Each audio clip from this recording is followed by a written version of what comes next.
somebody to give him specifics on what they did wrong.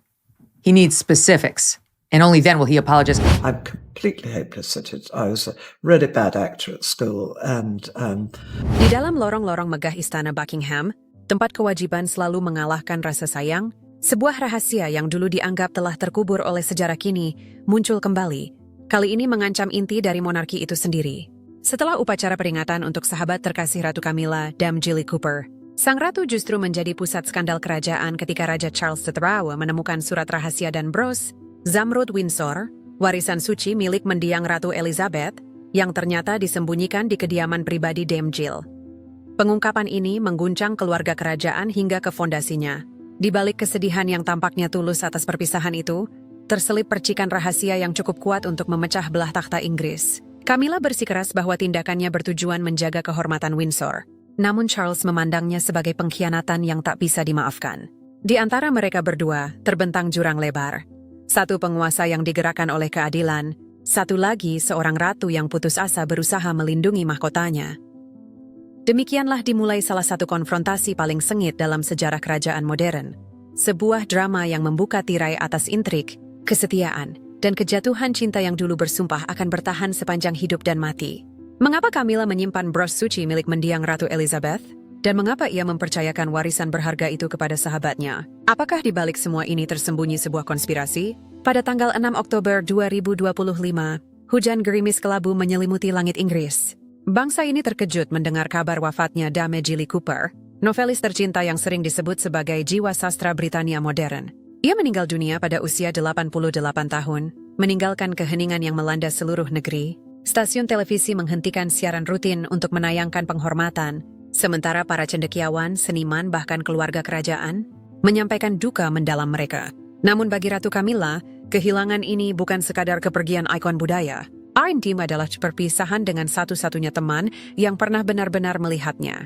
Bukan sebagai ratu, tetapi sebagai manusia biasa di balik mahkota. Pemakaman berlangsung di Kapel St. George, Windsor, tempat istirahat abadi bagi raja-raja, ratu-ratu, dan bangsawan selama berabad-abad. Pagi itu, kerumunan orang berdiri di sepanjang jalan batu menuju kapel, menggenggam karangan bunga mawar putih. Tak ada kata-kata yang terucap, hanya desiran angin yang menyusup di antara lentera besi tua dan irama langkah kaki di atas batu basah oleh hujan. Langit seolah turut berduka, air matanya yang tak kunjung reda menyelimuti mantel hitam dan wajah-wajah muram. Konvoi mobil resmi masuk ke area pemakaman. Rolls-Royce yang membawa Ratu Camilla berhenti pelan. Ketika ia turun, berpakaian hitam dengan jilbab sutra halus menutupi wajahnya, semua orang dapat melihat mata merahnya yang bengkak akibat malam-malam tanpa tidur. Untuk sesaat, Inggris menyaksikan bukan seorang ratu yang penuh otoritas, melainkan seorang perempuan yang gemetar di hadapan perpisahan terakhir. Di dalam kapel, organ bermain lembut.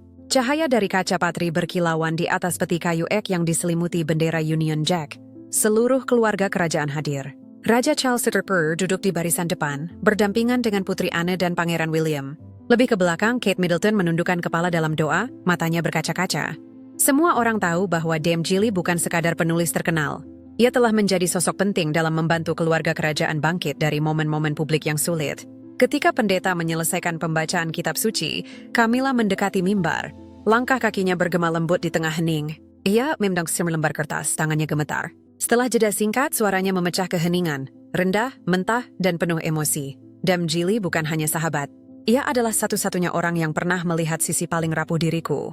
Ketika dunia hanya bisa melihat mahkota dan kemegahannya, ia menulis dari hati, menjalani hidup dengan belas kasih, dan memberikan kepada Inggris bukan hanya kata-kata, tetapi juga kebaikan yang menemani negeri ini melewati zaman-zaman badai. Beberapa isak pelan terdengar dari bagian belakang kapel. Sejumlah tamu menundukkan kepala, air mata jatuh dalam diam. Charles memandangnya, ekspresinya sedikit melembut. Jarang sekali ia melihat kejujuran sedalam itu dari istrinya. Ketika Camilla sampai pada kalimat terakhir, suaranya tersendat. Jilly, aku berhutang sesuatu padamu, sesuatu yang akan selalu kubawa dalam hati. Kepercayaan dan pengampunan yang hanya bisa diberikan oleh sahabat sejati. Ia berhenti, menarik napas pelan, lalu menunduk. Tepuk tangan halus mengiringi, bukan dari kerumunan, melainkan dari mereka yang benar-benar memahami tulisan Jill, mereka yang menyadari ikatan langka antara keduanya. Saat upacara berakhir, hujan masih turun. Para pelayat bergerak keluar dari kapel sementara awak media berlomba-lomba menangkap setiap detil. Camilla berdiri di bawah payung hitam, menggenggam karangan bunga tulip putih, favorit Jill. Siang itu, surat kabar di seluruh Britania memuat headline, Ratu menangis, momen kemanusiaan langka di balik takhta. Publik terharu. Banyak yang menulis di media sosial bahwa mereka belum pernah melihat Camilla begitu otentik. Namun di balik ketenangan wajahnya, gelombang kecemasan mengamuk. Air matanya bukan hanya untuk sahabatnya, tapi juga karena rasa takut. Saat mobilnya meninggalkan kapel Santo George, Camilla duduk diam, memandangi tetesan hujan yang saling mengejar di atas kaca jendela. Di tangannya, ia memegang sapu tangan yang dulu diberikan Jill bertahun-tahun lalu, kini basah oleh genggamannya yang erat. Kenangan pun membanjiri pikirannya. Sore-sore di dekat perapian, membicarakan buku, iman, dan proses menua. Namun kenangan tenang itu tiba-tiba pecah oleh ingatan lain. Sebuah surat yang ditulisnya kepada Jill 3 tahun silam, disertai benda yang menurut aturan kerajaan seharusnya tak pernah meninggalkan istana. Pada hari itu, Camilla menulis dengan tangan gemetar. Ya, sayang Jilly, simpan ini untukku. Tak ada orang lain yang bisa kupercaya. Jika benda ini tetap di istana, aku takkan pernah merasa damai. Kala itu, Camilla percaya Jill adalah satu-satunya orang yang mampu menjaga rahasia itu. Tapi kini sang sahabat telah tiada, dan tak seorang pun tahu nasib surat itu atau benda terlarang yang menyertainya. Apakah sudah dimusnahkan? Atau masih tersembunyi di rumah sederhana Jill di Gloucestershire, di antara naskah-naskah yang belum selesai? Pikiran itu membuat denyut nadi Camilla berpacu cepat. Ia melirik Charles, ingin berbicara, namun ragu. Sang raja tetap tenang, memandang keluar jendela yang berlumur hujan, tanpa menyadari bahwa hanya beberapa mil jauhnya, sebuah rahasia yang cukup kuat untuk mengoyak kehormatan keluarga kerajaan tengah menanti penemuan. Saat mobil berbelok memasuki jalan berpohon yang menuju Clarence House, tetesan hujan terakhir meluncur turun di kaca jendela, menyatu dengan napas Camilla yang tak menentu. Sebuah firasat mencekam menyelinap dalam hatinya. Kematian Jill bukan hanya mengambil seorang sahabat, tapi juga memicu rangkaian peristiwa yang akan mengguncang fondasi Windsor hingga ke akarnya. Dan pada sore Oktober yang dingin itu, saat mobil melintasi gerbang kerajaan, Camilla menekan sapu tangan ke dada dan berbisik pelan seolah dalam doa. Jilly, tolong jaga rahasia itu untukku, bahkan di luar dunia ini. Pagi hari tanggal 8 Oktober 2025, tepat 2 hari setelah pemakaman Dame Jilly Cooper. Langit di atas Gloucester masih kelabu dan berat. Kabut tipis menyelimuti jalan sempit yang menuju Pondok Kayu Tua, tempat sang penulis terkenal tinggal dan menulis selama lebih dari 40 tahun. Di pintu gerbang besi, tergantung karangan bunga putih, kelopaknya terbebani oleh tetesan air hujan, seolah kesedihan masih menghuni udara. Eleanor, seorang pelayan muda dari staf kerajaan Clarence House, telah dipilih secara pribadi untuk tugas ini. Malam sebelumnya, Ratu Camilla menghubunginya, suaranya lembut namun tegas. Eleanor, pergilah ke rumah Jill besok pagi. Bantu pengurus rumahnya mengatur naskah-naskah, kenang-kenangan, dan barang-barang lama, lalu bawa semuanya kembali ke Clarence. Aku ingin segalanya disusun rapi. Tak seorang pun boleh menyentuh barang-barang pribadinya. Mengerti? Eleanor membungkuk hormat. Bayangan air mata ratu di pemakaman masih membayanginya. Meski setia dan jarang bertanya, ia tak bisa mengabaikan bahwa nada suara Camilla membawa sesuatu yang lebih dari sekadar duka, getaran samar kecemasan. Perjalanan dari London ke Gloucestershire panjang dan suram. Ketika mobil berhenti di depan rumah terpencil di tengah ladang terbuka, penampilannya persis seperti yang terlihat di foto majalah. Atap genteng berlumut, bingkai jendela cat putih, dan tanaman mawar merambat di dinding kayu yang sudah pudar.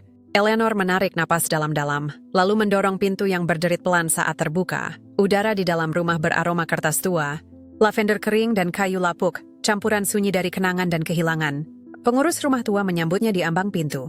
Matanya redup karena kelelahan. Ruang studinya ada di lantai atas. Laci-laci meja kerjanya masih terkunci. Aku tidak beri menyentuh apapun, katanya pelan. Eleanor mengangguk, lalu menaiki tangga kayu. Ruang studi itu seolah beku dalam waktu. Rak-rak penuh buku, naskah berserakan, foto-foto berbingkai Jill bersama Ratu Camilla, Putri Anne, dan mendiang Ratu Elizabeth. Segala sesuatunya diam, seperti menanti seseorang yang tak akan kembali. Di tengah ruangan berdiri meja kayu oak besar, di sampingnya terduduk cangkir teh kering, bulu angsa tua, dan buku catatan yang belum selesai. Semua dibiarkan seolah-olah pemiliknya bisa kembali kapan saja. Eleanor mulai bekerja dengan hati-hati, mengumpulkan kertas-kertas, membersihkan bingkai foto, lalu memasukkannya ke dalam kotak dengan ketelitian penuh penghormatan. Namun saat ia mencapai laci paling bawah, ia menyadari ada celah sempit di kayu, sesuatu yang disembunyikan di baliknya. Dengan pisau kertas, ia perlahan membukanya, dan membeku. Di dalamnya terdapat amplop tebal yang disegel dengan lilin merah, bertanda lambang kerajaan, mahkota di atas dua laut yang saling terjalin, lambang pribadi Ratu Camilla. Denyut nadinya berpacu cepat. 8 tahun melayani keluarga kerajaan telah mengajarkannya arti segel itu. Dokumen rahasia mutlak hanya boleh dibaca oleh anggota rumah tangga tertinggi. Tapi mengapa benda ini berada di rumah pribadi seorang warga biasa, meskipun dekat dengan ratu seperti Damjili? Dengan jemari gemetar, ia mengangkat amplop itu. Kertasnya tebal dan tua, lilinnya sedikit retak, cukup untuk dibuka tanpa merusak segel sepenuhnya. Setelah jeda panjang, rasa penasaran mengalahkan ketakutannya. Eleanor membuka lipatan perlahan. Di dalamnya terdapat surat tulisan tangan, tintanya pudar oleh usia, dan sebuah bungkusan kecil berbalut beludru hijau. Saat ia menyentuhnya, ia merasakan bobot benda padat. Ia membuka kain itu, dan sinar matahari dari jendela menangkap tepi sebuah zamrud sebesar ujung jarinya, terpasang dalam rangka emas rumit yang dihiasi naga dan mawar tudor. Di bagian belakang, terukir prasasti Latin, Fide et Honore, dengan iman dan kehormatan. Eleanor menarik napas dalam-dalam. Ia langsung mengenali benda itu, Bros Zamrud Windsor, warisan yang sama yang pernah dikenakan Ratu Elizabeth II dalam potret-potret era 1960-an, simbol kesetiaan yang hanya diberikan kepada ahli waris spiritual keluarga kerajaan. Sejak meninggalnya sang ratu, bros ini lenyap. Beberapa berspekulasi bahwa ia disimpan di brankas kerajaan, meski Buckingham tak pernah mengonfirmasi. Tangan Eleanor gemetar saat ia melanjutkan membaca surat itu. Tulisan yang miring dan tidak rata, tak diragukan lagi adalah tangan Camilla. Sayang Jili, simpan ini untukku. Aku tak berani meninggalkannya di istana. Jika tidak ditemukan pada aku bisa kehilangan segalanya. Anak kata abad wadis bukan bisnya ke prayer. Camilla. Namun di bagian atas halaman, sebelum salam, terdapat catatan lebih panjang, lebih dingin. Ketika kau membaca ini, Jili, kau akan mengerti mengapa aku mengirimkannya kepadamu. Dalam wasiat pribadi Ratu Elizabeth, bros ini sebenarnya tidak ditujukan untukku. Ia diwariskan kepada Anne, orang yang dinilai ratu sebagai pembawa sejati kehormatan Windsor. Aku tak bisa membiarkan itu terjadi. Jika diketahui bahwa permaisuri bukan penerima sah, dunia akan melihatku sebagai pengguna kesempatan. Mereka akan bilang takhta ini berdiri di atas reruntuhan skandal, bukan legitimasi. Aku tidak mengambilnya karena kesombongan, tapi untuk menjaga citra mahkota, agar Charles tidak harus menghadapi krisis iman. Tolong sembunyikan ini untukku, Jili. Hanya kaulah yang bisa kupercaya. Surat itu terlepas dari jemarinya. Keringat dingin mengalir di pipinya. Ia tak bisa memahami apa yang baru saja dibacanya. Seorang ratu, kepala monarki, diam-diam mengambil simbol kerajaan karena rasa takut dan ketidakamanan. Pikirannya berputar liar. Bagaimana jika orang lain menemukannya? Bagaimana jika surat ini bocor? Bagaimana jika Putri Anne mengetahuinya? Rumah itu sunyi total. Satu-satunya suara adalah detak jam dinding yang pelan. Di sudut ruangan, terpajang foto berbingkai Jill dan Camilla di Festival Buku Chatsworth. Keduanya tersenyum cerah. Siapa yang bisa membayangkan bahwa beberapa hari kemudian, satu di antara mereka akan terbaring di bawah tanah, sementara yang lain terikat pada rahasia yang mampu mengguncang monarki itu sendiri. Eleanor dengan hati-hati menutup kembali amplop itu, menekan lilin agar tampak utuh. Ia membungkus bros dalam beludru hijau, menyelipkannya di antara naskah-naskah, lalu memasukkannya bersama manuskrip yang belum selesai ke dalam kotak. Nah, dalam hari ia bersumpah, tak seorang pun boleh melihat ini. Aku akan bawa kembali ke Clarence House, letakkan di kamar ratu. Dia akan tahu apa yang harus dilakukan. Namun detak jantungnya tak kunjung tenang. Saat ia mengangkat koper untuk pergi, ia menoleh sekali lagi. Ruang studi itu terendam cahaya senja yang hangat, sinar matahari menyaring lewat tirai usang, menari di atas debu-debu kecil yang mengambang, seolah waktu sendiri berhenti, menanti jawaban yang takkan pernah datang. Di luar istana, di sudut lain London, Ratu Camilla sedang berbelanja dengan tenang, tanpa menyadari bahwa rahasia yang ia sembunyikan 3 tahun lalu kini berada di tangan orang lain, dan badai yang selama ini ia takuti telah mulai berkumpul. Sekitar 1 jam kemudian, Raja Charles III kembali dari pertemuan dengan Dewan Kerajaan. Ia tampak sangat lelah. Sarung tangannya dilepas, dasinya longgar, dan garis-garis kelelahan terukir dalam di wajahnya. Saat melintasi kamar Camilla, ia melihat pintu sedikit terbuka dan ruangan kosong. Cahaya sore emas menyaring lewat tirai, jatuh di atas meja kayu yang mengkilap, di mana sebuah tas kain kecil tergeletak. Aneh sekali. Di ruangan yang biasanya selalu rapi, Charles berhenti di ambang pintu. Camilla tak pernah meninggalkan barang pribadi tanpa pengawasan, apalagi benda asing. Matanya menjelajahi ruangan sejenak sebelum ia mendekat. Tas itu diikat rapi dengan pita hijau dan memancarkan aroma lavender, parfum kesukaan Camilla. Di pegangannya tergantung label kecil, dokumen Dame JC, Jilly Cooper, gumam Charles pelan. Nama itu membangkitkan aliran kenangan. Ia teringat pemakaman 2 hari lalu. Sosok Camilla menangis di depan peti mati sahabatnya. Begitu tulus, begitu manusiawi. Mungkin ini adalah kenang-kenangan yang dibawa pulang untuk mengenang Jill. Ia ragu sejenak, lalu perlahan membuka pita itu. Di dalamnya berisi koleksi kenang-kenangan, bingkai foto perak, beberapa kartu pos tua, dan beberapa buku catatan. Namun di tengah-tengah, ada bungkusan kecil berbalut beludru hijau tua. Dalam cahaya senja yang redup, kain itu berkilau seperti permukaan danau beku. Charles membukanya pelan-pelan, dan di telapak tangannya, bersinar dingin, adalah bros Zamrud Windsor. Ia membeku. Tidak mungkin salah. Ini adalah warisan yang paling dicintai oleh ibunya, Ratu Elizabeth II. Simbol suci kehormatan dan kesetiaan, hanya diberikan kepada ahli waris kerajaan yang dianggap benar-benar layak. Ia masih ingat jelas. Setelah pemakaman, bros ini telah dikatalogkan dan disimpan di brankas kerajaan. Lalu bagaimana mungkin benda ini kini berada di kamar Camilla, bertanda nama Dami Jilly Cooper. Di samping beludru terdapat amplop tertutup lilin merah dengan lambang mahkota Camilla. Tangan Charles gemetar saat ia membukanya. Tulisan itu langsung dikenalinya, lembut miring tak terbantahkan miliknya. Sayang Jilly, simpan ini untukku. Aku tak berani meninggalkannya di istana. Jika ditemukan pada aku bisa kehilangan segalanya. Ada kata Albert bukan bisnya ke prayer. Camilla. Baris-baris pendek itu menusuk hatinya seperti pisau. Ia membaca ulang surat itu, napasnya semakin cepat, hingga matanya jatuh pada paragraf pembuka, yang tidak pernah berani disalin oleh pelayan Eleanor. Dalam wasiat pribadi Ratu Elizabeth, bros ini ditinggalkan untuk Anne. Aku tak bisa membiarkan itu terjadi. Jika diketahui, aku akan dicap sebagai pengguna kesempatan. Aku mengambilnya untuk melindungi keluarga kerajaan. Dan untuk melindungi Charles. Jemari Charles menggenggam kertas itu erat. Melindungiku, bisiknya getir. Yang ia sebut perlindungan, bayinya adalah pengkhianatan, noda di atas segala nilai yang pernah dipegang teguh oleh ibunya. Matanya beralih ke bros. Cahaya senja dari jendela menyentuh Zamrud itu, memantulkan kilau ular yang menjalar di dinding. Dalam pantulan itu, ia melihat wajah ibunya lagi. Ekspresi tenang namun tak bisa digoyahkan, kata-kata yang pernah diucapkan kepadanya bergema di pikiran. Ketika kau memakai mahkota, kau harus mengubur hatimu. Kehormatan keluarga kerajaan lebih suci daripada cinta. Dan kini, wanita yang selama ini ia bela, istri yang ia lindungi dari setiap badai publik, telah melanggar kepercayaan suci itu, mencuri simbol yang menjadi inti dari kewajiban kerajaan. Ia berdiri diam, lalu dengan hati-hati meletakkan surat itu kembali ke dalam tas. Udara di ruangan menjadi tebal dan berat. Dari kejauhan, jam dinding berdentang pukul 5. Setiap dentangnya terdengar hampa dan dingin. Charles menggenggam tinjunya, buku-buku jarinya memucat.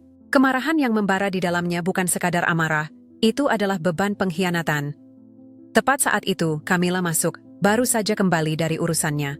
Ia berhenti mendadak, terkejut melihat Charles berdiri di sana, punggungnya kaku. Di atas meja, tas terbuka, bros Zamrud bersinar di bawah sinar matahari yang mulai memudar. Charles, apa yang kau lakukan? Tanyanya pelan, suaranya gemetar. Tanpa berbalik, ia menjawab dengan nada rendah dan terukur. Aku sedang membaca sejarah yang kau putuskan untuk ditulis ulang dengan tanganmu sendiri. Camilla membeku. Detak jantungnya berpacu cepat. Ia bergegas ke meja. Dan saat melihat segel yang rusak, wajahnya kehilangan warna. Kau sudah membacanya? Charles berbalik menghadapnya. Mata hitamnya penuh awan badai. Ya, dan kini aku tak tahu apakah harus berduka atau membenci. Aku hanya ingin melindungi namamu. Nama kita? Camilla tergagap. Jika orang-orang tahu bros ini seharusnya untuk Anne, mereka akan... Cukup! Suara Charles menggelegar saat ia membanting surat itu ke meja. Kehormatan tidak dilindungi lewat dusta dan pencurian. Ia dijaga lewat kebenaran. Camilla berdiri terpaku, air mata memenuhi matanya. Aku melakukannya karena takut, Charles. Takut aku takkan pernah diterima. Takut orang bilang aku mencuri sesuatu yang bukan milikku. Jilly hanya menyimpannya untukku. Dia sudah tiada. Potong Charles tajam, kata-katanya menusuk permohonannya. Dan rahasiamu ikut terkubur bersamanya. Asalnya dan aku menemukannya. Ruangan tenggelam dalam hening yang mencekam. Di luar, cahaya senja terakhir merembes di dinding, menyelimuti wajah pucat Camilla dengan warna emas yang memudar. Charles menatapnya lama, lalu berbicara pelan. Setiap kata seperti vonis yang telah ditetapkan. Kau membuatku memilih antara cinta dan kehormatan. Dan keluarga kerajaan tidak bisa bertahan hanya dengan cinta. Ia berbalik dan berjalan keluar, langkah kakinya bergema bagai dentuman drum yang lambat. Pintu tertutup di belakangnya dengan bunyi kosong, meninggalkan Camilla sendirian dalam cahaya redup. Kilau Zamrud Bros memantulkan bayangan aneh di dinding. cahaya yang samar, seperti darah yang mengalir. Camilla tenggelam di kursi, menenggelamkan wajahnya di telapak tangan. Dalam kesunyian itu, ia mendengar suara Jill dari masa lalu. Bergema dalam ingatan saat kau memilih menjadi ratu. Ingatlah, cinta dan persahabatan menjadi hutang yang takkan pernah bisa kau bayar. Dan kini, hutang itu jatuh tempo, dibawa oleh satu-satunya jiwa yang ia percayai. Dan oleh Eleanor, sang pelayan setia yang tanpa sadar membuka pintu menuju takdir. Setelah konfrontasi pahit itu, Charles berjalan keluar, meninggalkan Camilla yang runtuh dalam cahaya senja yang memudar. Langkahnya bergema di lorong panjang Clarence House, setiap tapaknya seperti dentang lonceng yang berat. Di wariat hujan mulai turun. Pelan dulu lalu semakin steady, iramanya menyatu dengan napas Camilla yang tak teratur saat ia duduk gemetar, kehilangan fragmen terakhir kepercayaan di antara mereka. Charles langsung menuju perpustakaan kerajaan, ruangan yang hanya bisa diakses dengan kunci pribadinya. Ia meletakkan surat itu di atas meja kayu mahoni yang mengkilap di samping bros Zamrud Windsor. Cahaya kristal dari lampu gantung menyentuh batu Zamrud, memecah cahaya dingin yang tersebar di seluruh ruangan. Dalam pantulan itu, segalanya menjadi tak terbantahkan. Camilla telah melanggar kode kehormatan keluarga kerajaan, dan ia tak bisa lagi diam. Ia mengangkat gagang telepon di atas meja. Suaranya serak namun tegas tanpa kompromi. Hubungi Putri Anne dan William. Katakan aku harus bertemu mereka malam ini. Tidak ada penundaan. Sekitar 1 jam kemudian, mobil Bentley yang membawa Putri Anne melintasi gerbang. Ia masuk dengan cepat, wajahnya tenang tapi tegang, mata menyempit saat ia bertemu tatapan serius saudaranya. Beberapa saat kemudian, William tiba, membungkuk hormat kepada ayahnya sebelum pandangannya jatuh pada adegan suram di depannya. Udara di ruangan begitu berat, menekan setiap tarikan napas. Charles tak berkata apa-apa dulu. Ia hanya mimiki kotak kayu kecil, mengeluarkan surat yang dilipat dan bros Zamrud, lalu meletakkannya berdampingan di tengah meja. Ini, katanya, suara rendah namun menggema, adalah apa yang ibu kita maksudkan untuk Anne, dan apa yang Camilla sembunyikan selama 3 tahun. Anne membeku, lalu meraih surat itu. Matanya meluncur cepat di atas baris-baris tulisan, ekspresinya berubah dari ketidakpercayaan menjadi amarah. Astaga, dia mengambilnya dari brankas. Damaniezana. William berdiri di sampingnya, rahang mengeras, matanya menyala dengan campuran kemarahan dan kekecewaan. Charles mengangguk pelan, suaranya tenang, namun kosong oleh kelelahan. Dia bilang itu untuk melindungiku. Tapi yang kulihat adalah pengkhianatan. Dari ini sampai ke publik, jika orang tahu permaisuri mencuri warisan kerajaan, kredibilitas kita, warisan ibu kita, semua akan runtuh. Anne menatap langsung ke arah saudaranya, nada suaranya tajam namun mantap. Maka kau sudah tahu apa yang harus dilakukan. Dia tak bisa tinggal di istana sehari lagi. Kehormatan Windsor tak bisa disembunyikan di balik penyesalan. Suara William menyusul, stabil namun penuh keputusan. Kita harus bertindak terbuka. Aku akan koordinasi dengan kantor komunikasi. Ayah, kau hanya perlu menyampaikan satu pernyataan yang jelas. Keluarga kerajaan takkan pernah melindungi kebohongan. Charles menatap 2 orang yang selama puluhan tahun telah membagi beban mahkotanya. Saudarinya yang teguh, dan putranya, sang ahli waris, yang kini sudah membawa tanda-tanda kewajiban di pundaknya. Perlahan, ia mengangguk, garis-garis di wajahnya semakin dalam. Bukan lagi karena kemarahan, melainkan penerimaan sunyi atas apa yang harus datang. Baiklah, katanya pelan. Besok pagi aku akan mengeluarkan pernyataan resmi. Camilla akan meninggalkan istana. Gelar dan hak-haknya dicabut. Dan sejarah akan mencatat bahwa hujan ini memperbaiki sebuah kesalahan.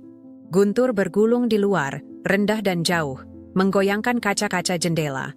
Anne menggenggam liontin di lehernya. William menatap ke arah jendela yang berlumur hujan. Charles tetap diam, pandangannya terpaku pada bros di hadapannya. Kilau Zamrudnya memantul di wajahnya, dingin tak berubah seperti cahaya keadilan. Dan bekas luka yang takkan pernah sembuh. Pagi hari tanggal 10 Oktober 2025, kabut tebal menyelimuti London, membungkus kota dalam sunyi yang menyeramkan. Istana Buckingham menjulang di balik tirai kabut putih, kemegahannya teredam, suasana hatinya muram. Di luar gerbang, ratusan wartawan telah berkumpul jauh sebelum fajar. Kamera-kamera diangkat ke podium besar yang didirikan di halaman. Kabar konferensi pers darurat sang raja telah menyebar semalaman, memicu badai spekulasi di seluruh penjuru Inggris. Di dalam, Raja Charles III berdiri di depan cermin, merapikan dasinya untuk terakhir kalinya. Bayangannya tampak lelah, wajahnya pucat, mata berbayang akibat malam-malam tanpa tidur. Namun tatapannya menunjukkan keteguhan yang tak tergoyahkan. Di atas meja di belakangnya, Bros Zamrud Windsor terbungkus kaca, ditemani salinan surat Camilla. 2 benda kecil yang kini membawa beban aib sebuah kerajaan. Saat ia melangkah ke podium, halaman langsung tenggelam dalam hening absolut. Berdiri tegak, tangannya bersandar pada mimbar kayu oak yang diukir dengan lambang kerajaan, Charles mulai berbicara. Suaranya rendah terukur dan bergema di bawah langit kelabu. Hari ini aku berdiri di hadapan kalian bukan untuk berbicara tentang politik atau kekuasaan, melainkan untuk membela hal yang paling suci bagi takhta Britania, kehormatan dan kesetiaannya. Henning menyapu para wartawan yang berkumpul. Charles menatap sejenak ke halaman kertas di depannya, lalu mengangkat kepala lagi. Dalam proses meninjau dan melestarikan warisan mendiang Ratu Elizabeth II, sebuah kebenaran menyakitkan telah terungkap. Sebuah seharta karun kerajaan, Bros Zamrud Windsor, simbol utama kesetiaan, telah diambil dari brankas dan disembunyikan, melanggar protokol kerajaan. Bersamanya ditemukan surat tulisan tangan Ratu Camilla, ditujukan kepada sahabatnya yang telah tiada, Dame Jilly Cooper. Gelombang bisik-bisik melintas di antara kerumunan. Kamera-kamera berkedip liar. Suara kliknya memenuhi udara. Charles memberi isyarat pada asistennya yang membawa kotak kaca maju. Saat tutupnya dibuka, Zamrud itu berkilau di bawah cahaya kelabu. Cemerlang, dingin tajam. Ini, ucapnya pelan, suara penuh duka, adalah benda yang ibuku, Ratu Elizabeth. Maksudkan untuk Putri Anne, sebagai tanda kepercayaannya bahwa Anne adalah penjaga kehormatan Windsor. Namun bros ini diambil dan disembunyikan karena alasan yang bertentangan dengan nilai-nilai kehormatan itu sendiri. Ia berhenti. Semua mata masih tertuju padanya. Rasa sakit di wajahnya semakin dalam. Dalam suratnya, Ratu Camilla mengklaim tindakannya bertujuan melindungi citra keluarga kerajaan. Tapi bagiku, dan bagi Britania, kehormatan tidak bisa dilindungi lewat tipuan. Halaman kembali hening, hanya diselingi suara klik kamera yang samar. Lalu suara Charles turun lebih dalam, nada serius saat ia menatap langsung ke lensa televisi. Bukan ke wartawan, tapi ke jutaan warga yang menonton. Aku, Charles III, menerima tanggung jawab atas setiap kekurangan dalam pemerintahanku. Tapi pengkhianatan dari orang yang paling kupercayai, aku tak bisa menyembunyikannya. Ia mengambil napas panjang, lalu melanjutkan. Mulai saat ini, Camilla Parker BS akan mundur dari semua tugas kerajaan, melepaskan gelarnya sebagai permaisuri, dan meninggalkan istana hingga pemberitahuan lebih lanjut. Teriakan kaget meluap di halaman, lalu tenggelam dalam keheningan yang menakutkan. Seorang penguasa telah secara resmi mengeluarkan istrinya sendiri di depan mata dunia. Charles menarik napas stabil, lalu membungkuk sedikit. Terima kasih Britania atas kepercayaanmu. Keluarga Windsor akan tetap bersih. Pada jam yang sama di Clarence House, Camilla duduk sendirian di ruangan sunyi. Layar televisi menyala di depannya, menyiarkan konferensi pers secara langsung. Suara Charles mengisi ruangan. Tenang, mantap, tak kenal belas kasihan. Saat ia mengucapkan kata-kata, pengkhianatan dari orang yang paling kupercayai, tangan Camilla mulai gemetar. Cangkir teh terlepas dari genggamannya dan pecah di lantai. Ia tak menangis. Ia hanya menatap pria yang selama setengah hidupnya telah bersamanya melewati skandal dan badai. Kini berdiri di depan bangsa, mencabut segalanya darinya. Di luar, hujan kembali turun. Pelan, tak kenal lelah. Suaranya menyatu dengan cahaya layar yang berkedip-kedip. Dalam pikirannya ia melihat kilau Zamrud yang dingin, cahaya yang menghancurkan hidupnya. Camilla bangkit pelan. Di tangannya, ia memegang sapu tangan yang dulu diberikan Jill. Ia menatap ruangan sekali lagi. Dulu dipenuhi mawar, tawa, dan musik, kini sunyi dan kosong. Setiap langkah menuju pintu terasa seperti perpisahan dengan dirinya sendiri. Saat ia membuka pintu, cahaya kamera menyilaukan matanya. Wartawan berdesakan maju, berteriak menyebut namanya. Tanpa berkata apa-apa, ia menundukkan pinggiran topi hitamnya dan melangkah melewati kekacauan itu. Beberapa menit kemudian, gambar dirinya, sang ratu yang jatuh, muncul di setiap halaman depan. Dengan satu headline tunggal, Camilla meninggalkan istana. Hujan berakhir dalam air mata yang sunyi. Mobilnya melaju melewati gerbang istana, lalu lenyap di tengah kabut. Di dalam, Camilla duduk diam, matanya kosong, sementara lampu jalan berkelip-kelip seperti bayangan kenangan yang tak mau pergi. Ia teringat Jill, sahabat yang membawa rahasia itu ke liang kubur, dan berbisik pelan, "Jilly, kau benar. Tak ada dosa yang bisa tetap terkubur selamanya." Mobil berhenti di tepi pedesaan Wiltshire, bekas tanah milik keluarganya. Kini tak ada penjaga, tak ada upacara, hanya desiran angin yang menyusup lewat rumput basah. Camilla turun, pintu mobil tertutup di belakangnya dengan bunyi kosong, seperti langit-langit takdir yang runtuh. Kilat berkedip jauh di ufuk, sejenak menerangi api Zamrud hijau untuk terakhir kalinya. Cahaya yang sama dipantulkan berkilauan dari jauh di istana Buckingham, menyentuh Weimar Charles, menyingkap kesepian seorang raja yang telah melakukan apa yang benar, namun dengan harga segalanya yang ia cintai. Di dalam pondok tenang di Wiltshire, Camilla duduk di samping perapian. Nyala api memantul di matanya yang basah. Di atas meja, tergeletak sapu tangan lipat milik Jill, di samping cangkir teh yang tak tersentuh. Ia menutup mata berbisik pelan. Kehormatan mereka, aku bayar, tapi harganya Jilly terlalu tinggi. Api berderak, memancarkan cahaya redup yang menjalar ke dinding. Tempat sebuah foto tua tergantung. Dua wanita tersenyum di bawah sinar matahari, bebas dari tugas atau duka. Dan begitulah, di bawah kabut dan hujan London, hujan ini berakhir bukan dengan gemuruh trompet atau upacara megah, melainkan dengan detak halus air yang menetes di atap istana. Perpisahan sunyi bagi seorang wanita yang pernah memegang mahkota dan kehilangan semuanya karena beban rahasia yang seharusnya tak pernah disimpan. Jika kau berada di posisi Camilla, apakah kau berani menyimpan rahasia itu demi menjaga kehormatanmu? Meski tahu suatu hari nanti kau harus membayar harganya, menurutmu, apa yang lebih berharga dalam keluarga kerajaan? Kekuasaan atau kesetiaan mutlak pada kebenaran? Bagikan pendapatmu di kolom komentar.